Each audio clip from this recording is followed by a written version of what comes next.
Welcome back, everybody. Here in the kitchen with Angela Garcia with Bien Mexicana. But how do you say it? Because Tracy's been talking about this all morning. Bien Mexicana. Oh, see, it's so pretty. It's so pretty, isn't it? Okay, let's go back to the beginning because you really do have a story to share. I'll let you, we're going to make those in a second. I'll let you take a break from it. Okay. But my goodness, how did this begin for you guys? Well, my husband and I had both lost our positions temporarily for him. Yeah. Not sure for myself. Back in March when COVID first, Yeah. came. And I just thought, well, I've cooked for 20 years authentic Mexican food, and I thought I could offer it to our neighbors. I'd offered tamales and things before, but it, never seemed to really be a go, and so I wasn't really expecting much.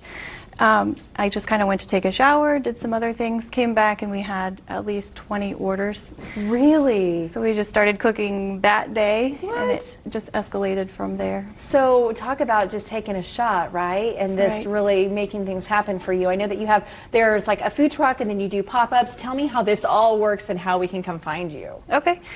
So we did start a trailer, like a food trailer, but we have since sold that, and we're converting a new, larger, drivable truck, so we'll be back out in the spring. And when it got cold, I thought, well, maybe we could try some carry-out. We used the Noblesville American Legion as our commissary kitchen, so that's where everything is prepped, and then we put it in the truck. So as it got cold, I thought, well, we'll just try carry-out here. So we do that, but the schedule does change. So we're usually there Friday, Saturday. We've since started going to Cicero Legion, so we're usually there on Wednesdays. So you're expanding and going more places, but I know because of this reason, can we talk food? Because you brought tamales. Is this one of the specialties? This is one of the things that people love? Yes, it's one of our best sellers, the tamales. Okay, well, what are you putting in there? I know that you're making all this yourself, so it's all mixed up. What's in that there? So this is the masa. It's a combination of, this is a bagged masa. I sometimes nixtamulate my own corn for tamales, but this one is from a bag. Okay. It has caldo de pollo, like a chicken stock, some seasoning in there. And then pork is the one that I sell the most of.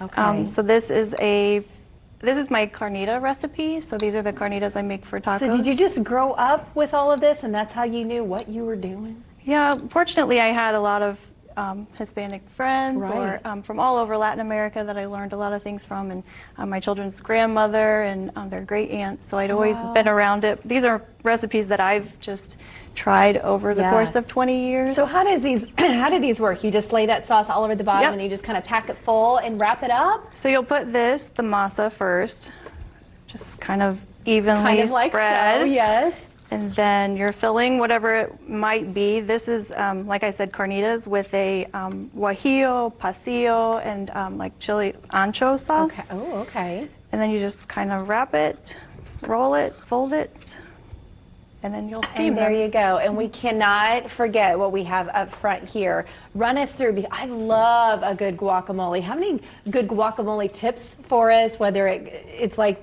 find the good avocados, put this in it. What's some avocado or guacamole secrets? Well, my husband actually makes all of our guacamole, and people love it. But yeah, the avocados are definitely, you want them to be not firm, not soft, no soft spots, no brown spots, anything like that. Is it that nice light press? Yes. Okay. Just fresh ingredients, not only the avocado, but everything fresh. And I like the fact that it seems like you guys keep it a little chunky. Yes. So it's not completely smooth. Yeah, I like that too. What else do you have in there? These are our nachos. So this one doesn't have any meat, but you can choose any of the meats that we have for tacos, for nachos. So that's our loaded nachos. And then we make our homemade chips. So this is the sour chips and salsa. What has been the most challenging part about all of this for you? Obviously you guys are doing well, but I would imagine that road still comes with a few bumps, right? Yes. It's gone pretty quickly, so it's like you don't really have a lot of time to stop and and just kind of go with it, but just, it's a learning curve. I'm not a chef, so I didn't go to school to be a chef. I just happen to know how to cook. Right? For other people out there who might be thinking, I'm in a similar situation, but maybe they do have a talent like yours. What advice would you give, if you can think of anything off the top of your head, what would you say to them to maybe help push them along? I know this is a tough time for a lot of people. Yeah. I would say go for it. I mean, I've seen a lot of people start businesses out of this, and I know horrible things have happened this year, but it's so worth it. It's a lot of hours, it's a big investment, but if you're willing to work and work as hard as, you know, your competitors Right. and everyone, then it's very much worth it. And this seems like a passion of yours, obviously. And I think that's one of the most important things. You almost sort of discover yourself in the process of all of this, of having to pivot, as Tracy and I say, into something that you really love to do. So we appreciate you coming on as well. We'll put all your information on our website, indystyle.tv, because I know you want people to come find you, right, at those right times. So Angela, thank you so much for your time and for your vision as well. Okay, coming up, you guys, Puppy Love Valentine's on the go. That is coming up next. There's Patty, and there's a beautiful puppy. We're back right after this.